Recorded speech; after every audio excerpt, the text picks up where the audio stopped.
Hello everyone, तो कैसे आप सब। तो आज यहाँ पर बहुत ही ज़्यादा मोटिवेशनल माहौल हुआ पड़ा है। ठीक है, यहाँ पर बहुत सारे हमारे साथ सिलेक्टेड लोग बैठे हुए हैं। मैं एक एक करके पहले आपको इंट्रोड्यूस करवाता हूँ और कुछ अच्छी बातें आपको पता लगेंगी जिससे आपको मोटिवेशन मिलेगा और आप एग्जाम की तैयारी और अच्छे तरीके से करोगे। तो सबसे पहले मैं इंट्रो कराता हूँ इनका। ठीक है, ये भाई हमारे, इनका नाम है चंद्रमणि चौधरी और ये फिलहाल जो है इनकम टैक्स में इंस्पेक्टर की पोस्ट पर मतलब कार्यरत हैं। और कहाँ पर पोस्टेड हो भाई? मुंबई में पोस्टेड है। तो ओवरऑल मतलब जो वर्क प्रोफाइल है वो कैसा है, थोड़ा बच्चों को बताओ जो बच्चे इंस्पेक्टर बनना चाहते हैं इनकम टैक्स में। प्रोफाइल अच्छा है, मतलब हेक्टिक नहीं है, वर्कलोड कम है, वो of it depends on your AO कैसा है। बाद में इंस्पेक्टर काम वही होता है कि आईटीओ को असिस्ट करना, कोई केस है असेसमेंट में, इन सब में हेल्प करना।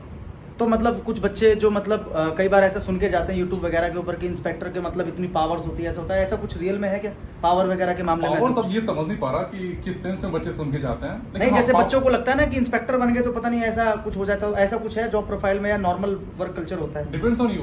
अच्छा, आप जैसे वर्क कल्चर नॉर्मल है भाई, और सोसाइटी में रिस्पेक्ट हाई है। सोसाइटी में भौकाल आपका हमेशा रहेगा। ऑफिस जाने के बाद आपको रियलाइज होगा कि हाँ क्या नहीं है, वो ऑफिस हर एक ऑफिस में होता है। Work culture depends on your AO. हमेशा आपके सीनियर कौन है उस पर आपका वर्क कल्चर डिपेंड करता है। मतलब बेसिकली सोसाइटी में तो रिस्पेक्ट मिलनी ही है। अगर आप किसी को बताते हो कि आप इनकम टैक्स में इंस्पेक्टर हो तो नाम तो वैसे ही आपका मतलब भारी हो जाता है। नाम काफी है। हाँ, नाम काफी है। और इन भाई से मिलवाता हूँ, इनका नाम है दिवेश। ये भाई भी इनकम टैक्स में अभी फिलहाल टैक्स असिस्टेंट के पद पर कार्यरत हैं। तो टैक्स असिस्टेंट की मतलब जॉब प्रोफाइल के बारे में थोड़ा सा बताओ कि क्या इसके अंदर होता है, क्या काम वगैरह करना पड़ता है? टैक्स असिस्टेंट की जॉब एकदम चिल जॉब है। जैसा भी आपका आईटीओ आपको कमांड करता है या जो भी काम करने के लिए कहता है वो करना पड़ता है। मेनली फाइल वर्क रहता है और यही सब है। सीखने के लिए काफ़ी कुछ है। इनकम टैक्स डिपार्टमेंट अपने आप में एक बहुत अच्छा टैग है सोसाइटी के लिए, करियर के लिए, तो बहुत बढ़िया जॉब है। तो जो बच्चे मतलब टैक्स असिस्टेंट के पद को ऑप्ट करते हैं, जो बच्चे लेते हैं, तो ये सही डिसीजन होगा उनके लिए कि नहीं होगा? टैक्स असिस्टेंट अगर आपको मिल रहा है तो ये लेना बहुत अच्छा डिसीजन होगा, क्योंकि अगले 3-4 साल के अंदर आपका प्रमोशन होकर अल्टीमेटली आप इंस्पेक्टर बन जाएंगे। और बेसिकली प्रमोशन डिपेंड उस पर भी करता है, जोन पे भी करता है कि आप किस जोन में है ना। जैसे किसी किसी जोन में मैंने सुना है कि प्रमोशन बहुत फास्ट होता है। मुंबई में TA2 इंस्पेक्टर बनने में बहुत फास्ट प्रमोशन है वो। फिर इंस्पेक्टर बनने के बाद वो थोड़ा सा डिले हो जाता है, लेकिन TA2 इंस्पेक्टर बनने में फास्ट है। जैसे मुंबई में बहुत फास्ट है, लेकिन जैसे बिहार की अगर मैं बात करूँ तो बिहार में हमने थोड़ा सुना है ना कि बिहार में थोड़ा सा प्रमोशन प्रमोशन थोड़ा सा स्लो है। तो बेसिकली जोन पे डिपेंड करता है कि आप किस जोन में हो। अगर आप एक टैक्स असिस्टेंट भी ज्वाइन करते हो तो 2 या 3 साल में सीनियर टीए तो आप बन ही जाते हो, या आप किसी भी जोन में हो 2 या 3 साल में सब बन जाते हैं। हाँ, और इन भाई से मिलवाता हूँ, इनका नाम है नीतीश। ये भाई भी फिलहाल इनकम टैक्स में टैक्स असिस्टेंट के पद पर कार्यरत हैं। और आप किस में हो इनकम टैक्स में? कौन से? Audit department. ऑडिट में हो। अच्छा, इनकम टैक्स में क्या होता है ना, अलग अलग वो होता है। जैसे एक ऑडिट होता है, ठीक है, और अकाउंट्स का होता है, ऑडिट असेसमेंट होता है, नॉन असेसमेंट होता है।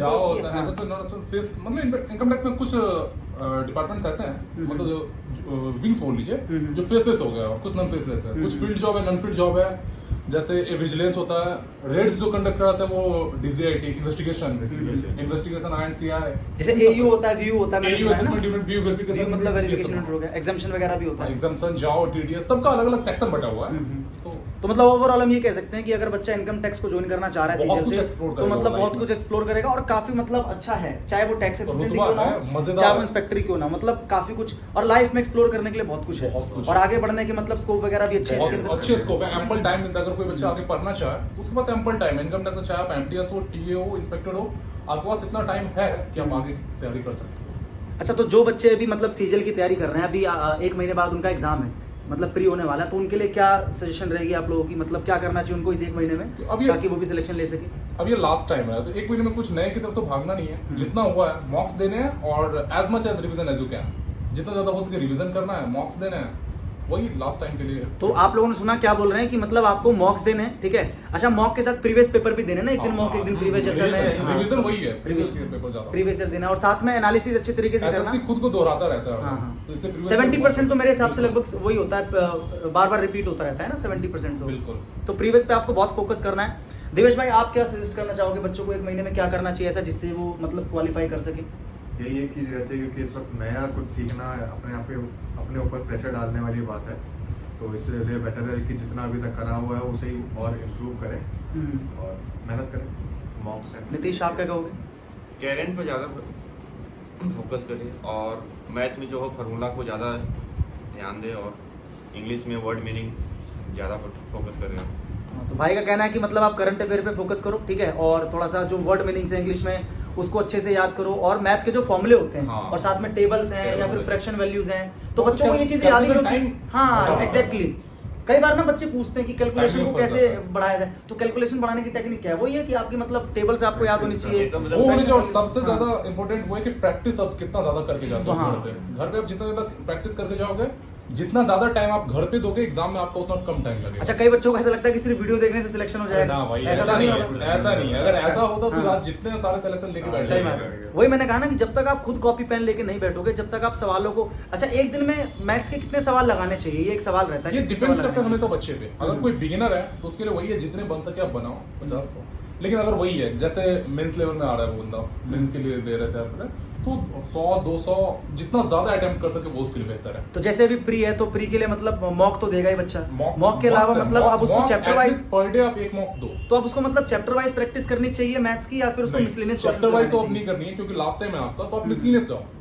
चैप्टर वाइज स्टार्टिंग में ठीक है, अब लास्ट टाइम आप आ रहे हो तो आप मिसलिनियस जाओ, क्योंकि उसमें आपको हर एक तरह के क्वेश्चन एक जगह मिल रहा है और एग्जाम में वही आने वाला है। एग्जाम में चैप्टर वाइज नहीं है। और सबसे बड़ी बात ये ना कि प्री तो क्वालिफाइंग है, तो आपको उसको क्वालिफाई करना है, लेकिन उसके चक्कर में और ये नहीं पड़ता प्री क्वालिफाइंग हाँ, है, exactly। मेंस का भी और प्री का दोनों का सिलेबस Syllabus तो सबसे बड़ी that's बात why वही है। qualifying अब बस आपको नाम प्री मात्र की है। अब आपको प्री के हिसाब से तैयारी करनी नहीं है, आपको बिल्कुल, बेसिकली भूल मेंस जाओ। के हिसाब से तैयारी करनी है। आप मेंस के हिसाब से तैयारी करोगे तो अपने आप ही प्री तो क्वालिफाई हो ही जाना है ना। बिल्कुल। तो इस तरीके से आप करो तैयारी। आपके पास 1 महीना बचा हुआ। अच्छा, एक छोटी सी बात मैं और पूछता हूँ। कई बच्चों का सवाल होता है कि वास्तव में प्रैक्टिकली अगर हम देखें तो सिलेक्शन के बाद लाइफ में क्या चेंज आता है। जैसे जब आप सिलेक्टेड नहीं थे, अभी आप सिलेक्टेड हो, तो सिलेक्शन के बाद में लाइफ में क्या चेंज आया जेन्युइनली, जो बच्चों को लगे कि हाँ ऐसा होता है। सबसे पहला चेंज जो होता है वो सोसाइटी में सोशल रिस्पेक्ट बढ़ जाता है। और ना सिर्फ आपके लिए, आपके मम्मी पापा जिन्होंने मतलब एक टाइम में आप जिनके लिए सब कुछ करते हैं ना, मतलब आपके सक्सेस का असली इंजॉयमेंट उन्हें मिलता है।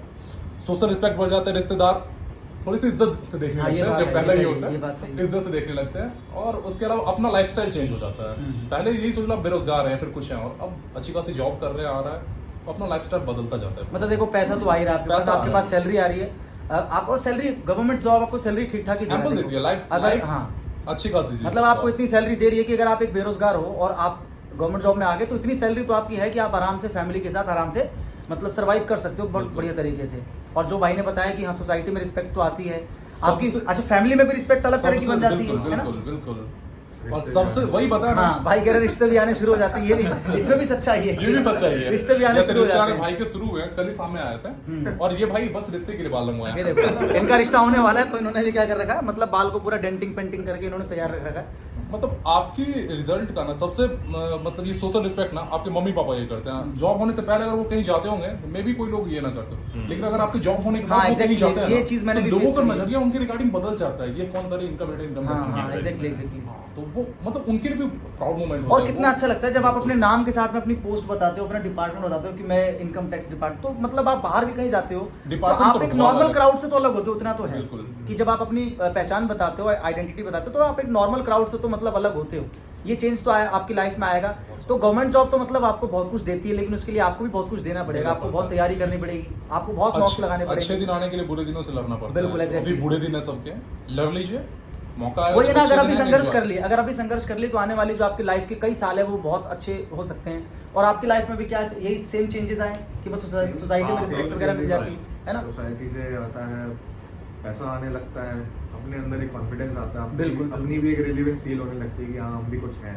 अपना हाँ, independence exactly। होता है कि हम भी फैमिली के लिए कुछ कर सकते हैं। और आपको लगता है कि हाँ मेरी भी कुछ औकात है, सबसे बड़ी बात exactly। है ना। ये सबसे बात बड़ी सही बात बोली ये है भाई। कि हाँ हमने भी कुछ लाइफ में किया है, कुछ हमने उखाड़ा है लाइफ के अंदर, तो वो बहुत बड़ी बात होती मतलब है। आप देखो 10 हाँ, लोगों के सामने खड़े हो गए तो आप अपनी पहचान बता सकते हो कि मैं क्या और सबसे बड़ी बात क्या है, आप कहीं मतलब फैमिली गैदरिंग में या फिर कहीं पर जाते हो गैदरिंग वगैरह में, तो जब कोई आपको ऐसे इंट्रोड्यूस करता है ना कि ये मेरा दोस्त है इनकम टैक्स में, तो 4 लोग तो Center ऐसे of घूरते हैं attraction, आपको। center of attraction बन आप जाता है साइन मतलब। श्योर होता है ना, सेंटर ऑफ अट्रैक्शन, तो वो वाला काम करते हो आप। तो इसीलिए भाई मेहनत तो देखो आपको करनी पड़ेगी। तो जो बच्चे भी तैयारी कर रहे हैं, ठीक है, वो बहुत ज़्यादा मेहनत करो। अगर आप आज मेहनत कर लोगे तो ये समझ लो आने वाले कई साल आपके अच्छे होने वाले हैं। अगर आप आज मजे ले लोगे तो भाई आने वाले आपके जो साल है वो तो फिर आप रोते रहोगे, आपका सिलेक्शन नहीं होगा।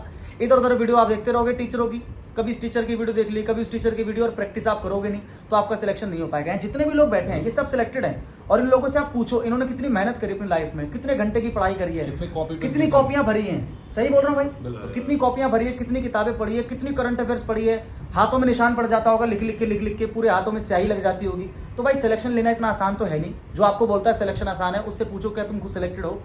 सिलेक्शन लेना आसान इन द केस है अगर आप देखोगे, लेकिन वो तब जब आपकी मेहनत उस लेवल की होती है। तो अच्छे लेवल की मेहनत करो और इसी तरीके से आप एक दिन सेलेक्ट हो, तो जब आप सेलेक्ट होते हो आपस में बैठते हो तो उसका भी एक अलग मजा आता है, अलग वाइब्स आते हैं, अलग जब वाइब्स सारे आती है, एक सारे साथ बंदे selected हो, मिल रहे हैं, सक्सेसफुल होते हैं और सबकी अच्छी सैलरी होती है, तो एक अलग तरह की वाइब आती है। तो बस आप लोग पढ़ते रहो, हम सबकी तरफ से आप सभी को all the All the best, best जल्दी for सिलेक्शन लो, exam। मिलते हैं आपसे बहुत जल्दी नेक्स्ट वीडियो में, तब तक के लिए जय हिंद। जय हिंद।